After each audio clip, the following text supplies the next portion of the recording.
Hello my dear friends, I am Vivek Mishra and welcome to all of you in my YouTube channel.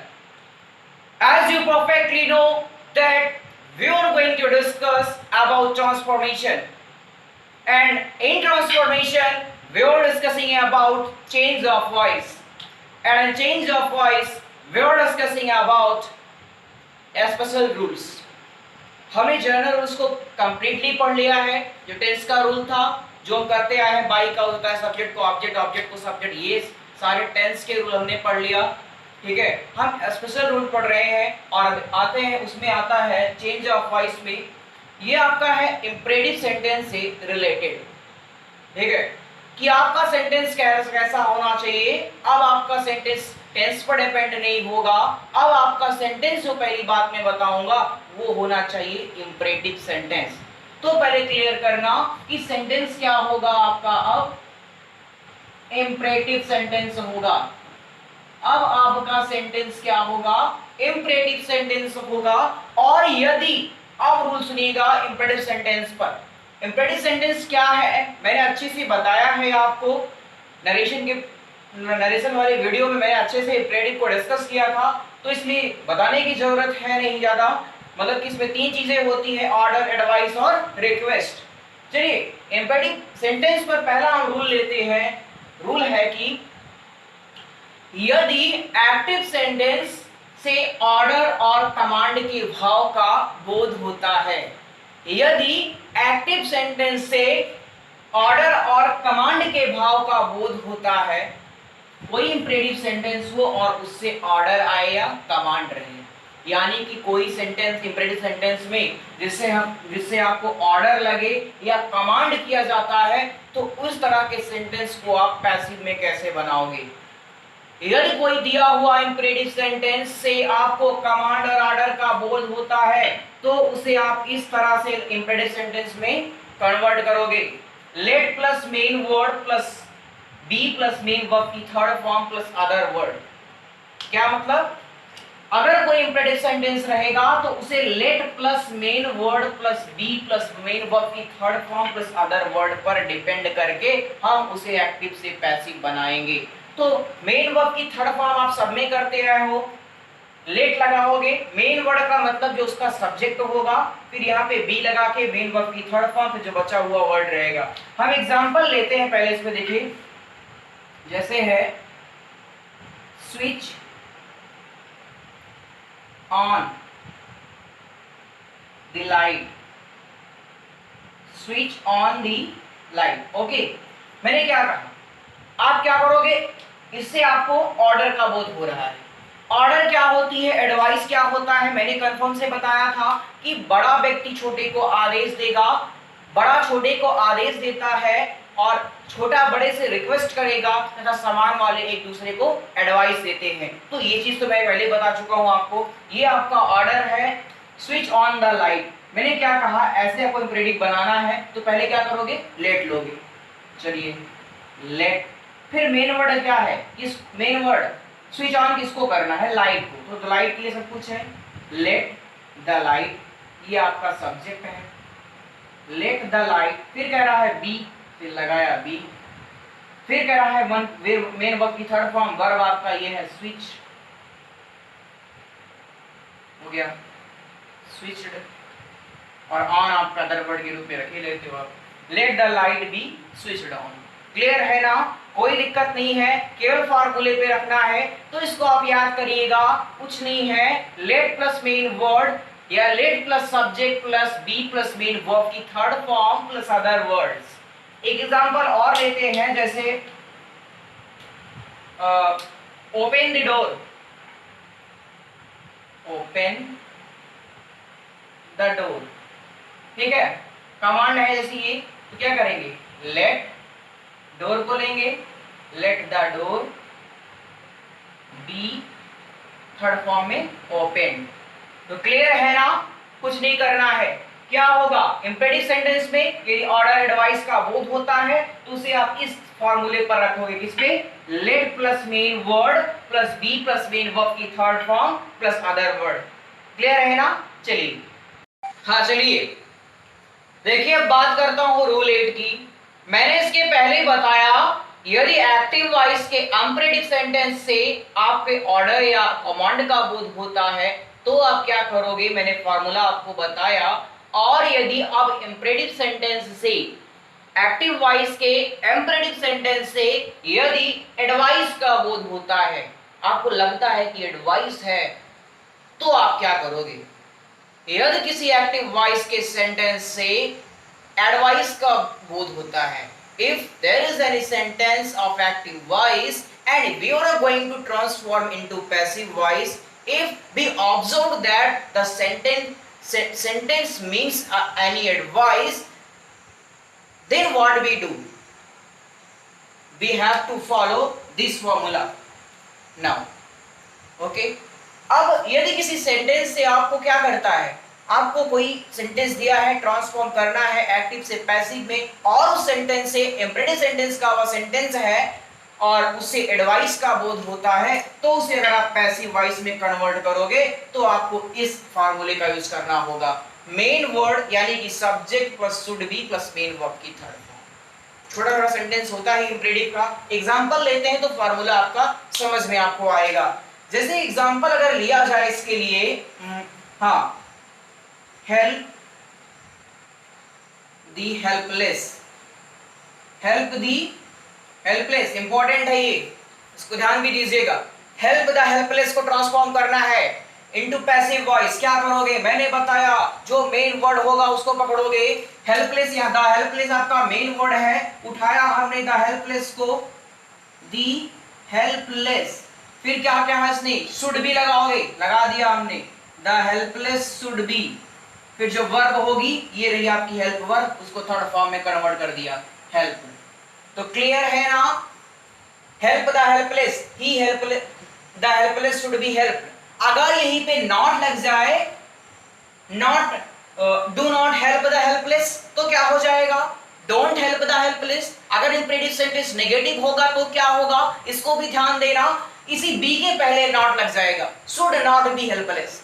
Help, बात समझना मेरी, अगर कह दिया don't help the helpless तो क्या करोगे, the helpless should not be helped. Example ले लेते हैं, जैसे डोंट इंसल्ट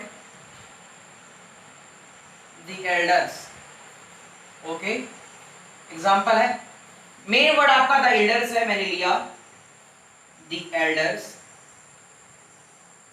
ओके, फिर शुड बी लगेगा, क्या लगेगा, शुड बी, शुड नहीं, नॉट है तो बी, शुड के बाद नॉट। आप करते आए हो, अपने बहुत सारे टेंस में पढ़ा था, जब नॉट लगता है तो बीन के बीच में लगता था, बिल भी रहता था तो बिल नॉट भी होता था। तो आप करते आए, कोई दिक्कत नहीं है, कोई नई चीज भी नहीं है। और इंसल्टेड का हो जाएगा इंसल्टेड। ओके, तो ये था आपका। यदि मतलब बात क्या है, यदि इंपरेटिव सेंटेंस से एडवाइस का बोध होगा तो क्या करेंगे, हमें ये फार्मूले को फॉलो करना पड़ेगा कि main word plus should be plus main verb की थर्ड फॉर्म। क्लियर है ना, तो हर चीज को याद करते चलना, तुरंत याद हो जाएगा, जितना मैं बोलूं उसको याद कर लो, कोई दिक्कत नहीं होने वाली है, बहुत इजी है, हलवा है सब, ठीक है ना।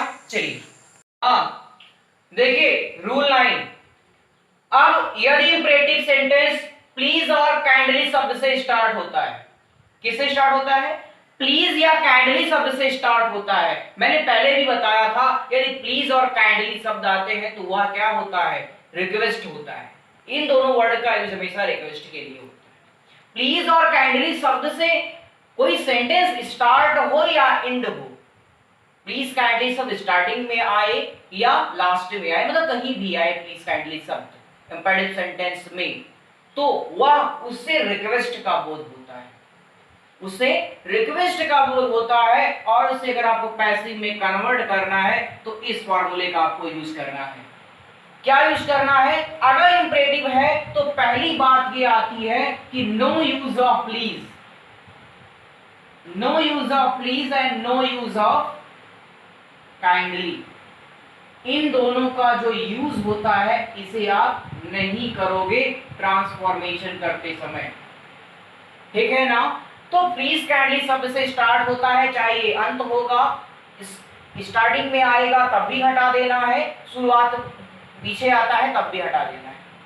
करना क्या है आपको, इसके प्लेस पर आपको यू आर रिक्वेस्टेड का प्रयोग करना है। किसका प्रयोग करना है, you are requested to,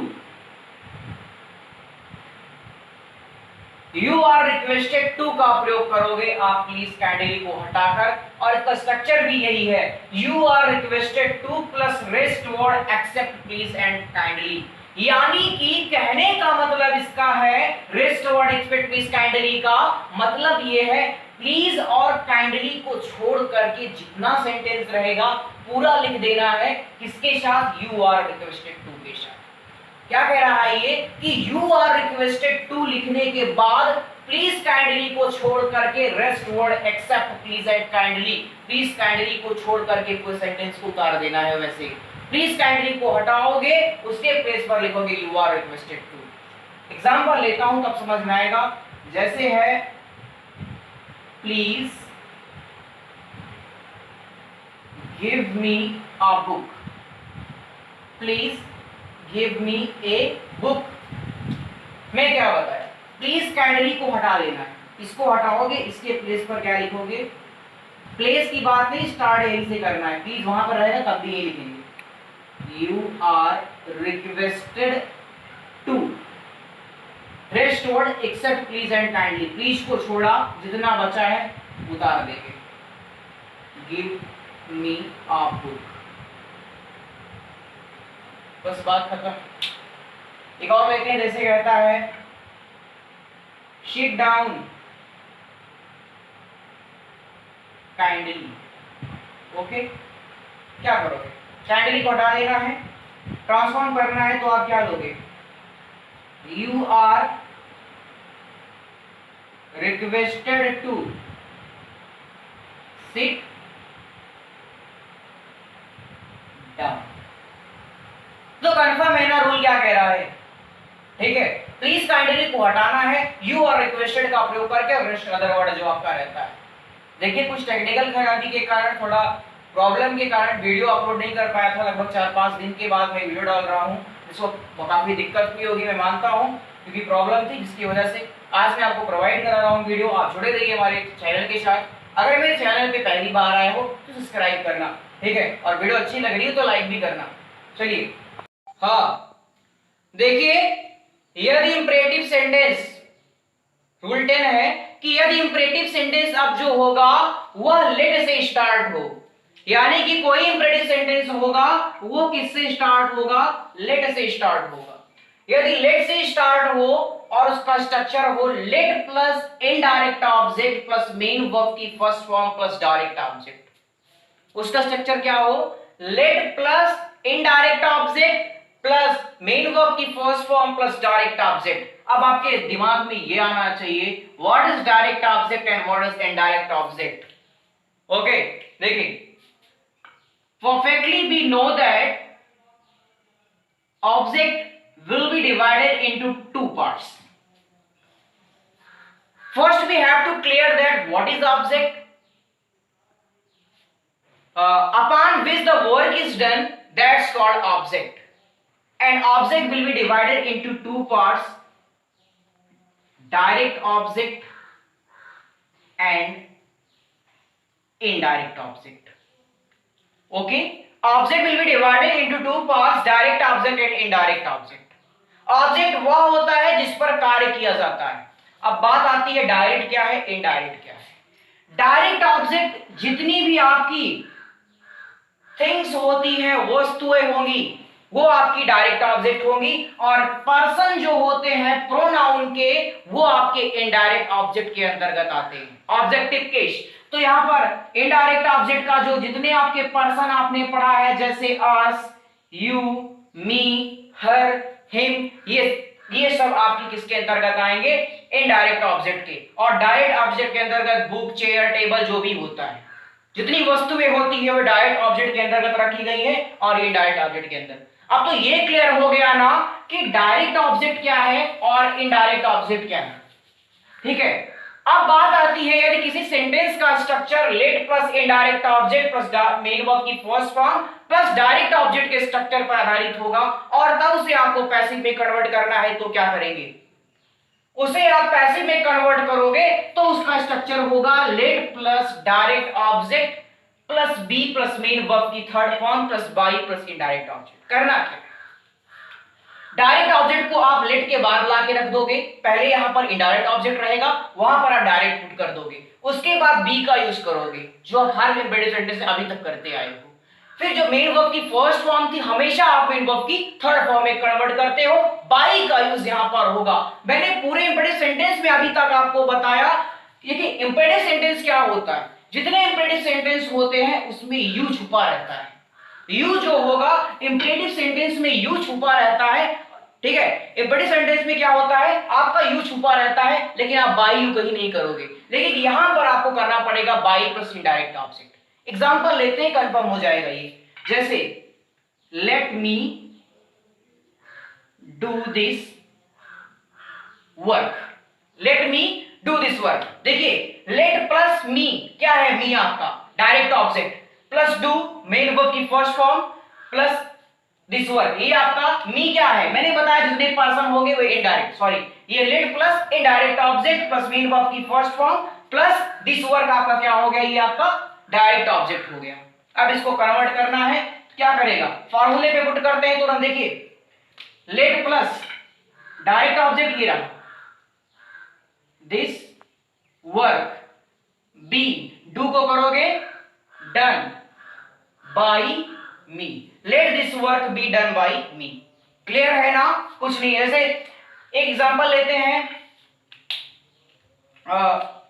let her Singh a song, ठीक है। तो क्या हो जाएगा, लेट ए सॉन्ग को यहां ला दो, डायरेक्ट ऑब्जेक्ट को यहां रखोगे, लेट ए सॉन्ग बी सिंग का हो जाएगा थर्ड फंक्शन बाई है।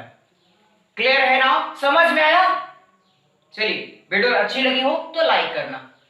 हाँ तो रूल समझ में आया ना, मैंने क्या बताया आपको, यदि इंपेरेटिव सेंटेंस लेट से स्टार्ट होगा और late plus indirect object plus main verb की फर्स्ट फॉर्म का डायरेक्ट ऑब्जेक्ट के स्ट्रक्चर पर आधारित होगा, ठीक है ना। डायरेक्ट ऑब्जेक्ट क्या है, इनडायरेक्ट ऑब्जेक्ट क्या है, मैंने आपको क्लियर कर दिया एकदम अच्छे से। डायरेक्ट क्या है, मतलब कि डायरेक्ट का मतलब जो ऑब्जेक्टिव केस में जो ऐसा समझ लो जिसमें जान नहीं होती है ना, वो आपका डायरेक्ट ऑब्जेक्ट होगा।